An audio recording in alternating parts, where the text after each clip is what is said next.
صحیح ہے. سود. تو دوسرا مسئلہ یہ ایک بندہ ہے نا ہمارا پھول کاشت کرتا ہے جی پھول، تو یہ پھولوں کو اشر وغیرہ وہ کیسے دے گا؟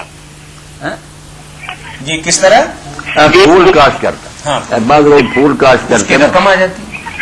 ہاں جی تو اس میں اصل بات یہ ہے بھائی عشر کے بارے میں تو سمجھنی چاہیے کہ کچھ ایسی جنسیں ہیں جو ہم کیش کے لیے ان کو بوتے ہیں کہ پیسے کمائیں گے، کماد ہے مل کو دیں گے یا یہ پھول وغیرہ بیچیں گے، سبزیاں وغیرہ، ان پر عشر نہیں ہے بلکہ یہ تجارتی مال شمار ہوتے ہیں. جو پیسے آپ کو ملتے ہیں نا وہ دوسرے پیسوں میں مل کر 40واں حصہ ان کا آپ دیں گے. یہ کیش کراپس ہے.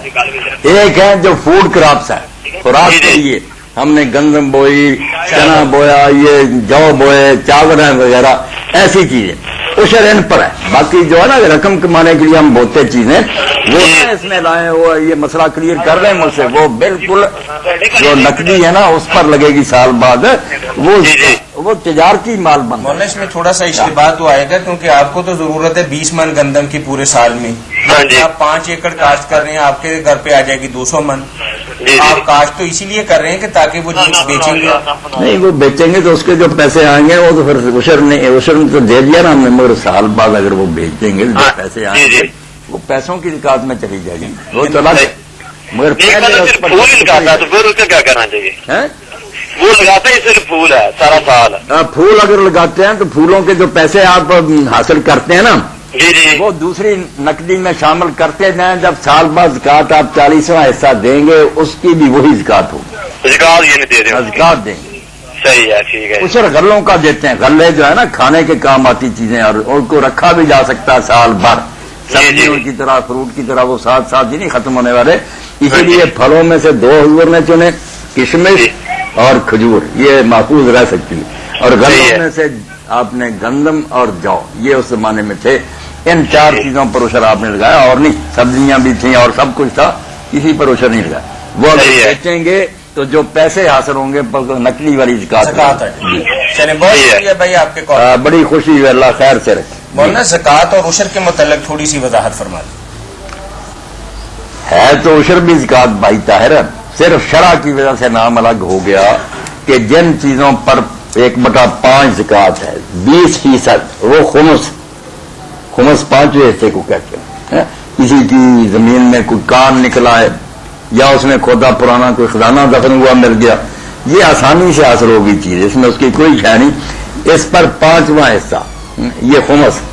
اور جو ہم کھیتی بوتے ہیں اس پر محنت نہیں، کوئی پانی وغیرہ نہیں دیتے، وہ 10واں حصہ عشر 1/10. اور جس کو قیمتاً پانی لگاتے ہیں، نہری پانی یا کنواں وغیرہ محنت کر کے، وہ نصف عشر 1/10 کا بھی آدھا 1/20 ہو گیا.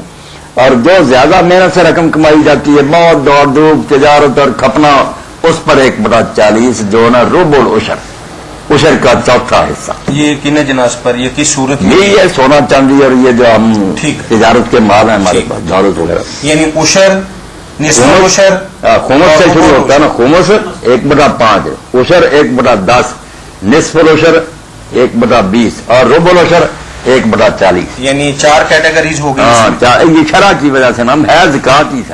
وعلیکم السلام. جی بھائی.